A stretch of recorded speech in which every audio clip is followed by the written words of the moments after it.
Global warming என்றால் என்ன? Global warming என்பது பூமி வெப்பமடைவதை குறிப்பதாகும்.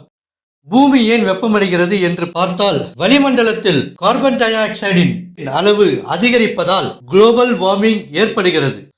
இதன் காரணமாக பருவநிலை மாற்றம், பூமி வெப்பமடைதல் போன்ற நிகழ்வுகள் ஏற்படுகிறது.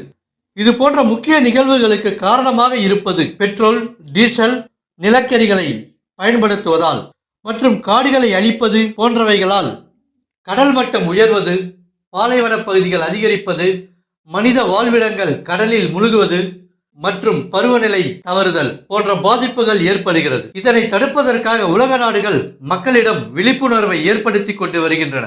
சுற்றுச்சூழலை பாதிக்காமல் ஒவ்வொரு மனிதனும் தேவையில்லாத பொருட்களை எரிப்பதை தவிர்ப்பது மற்றும் மரங்களை வளர்ப்பது போன்றவற்றால் பூமி வெப்பமடைவது தவிர்க்கப்படும் என்பதை விட குறைக்கப்படும் என்பதே உண்மை.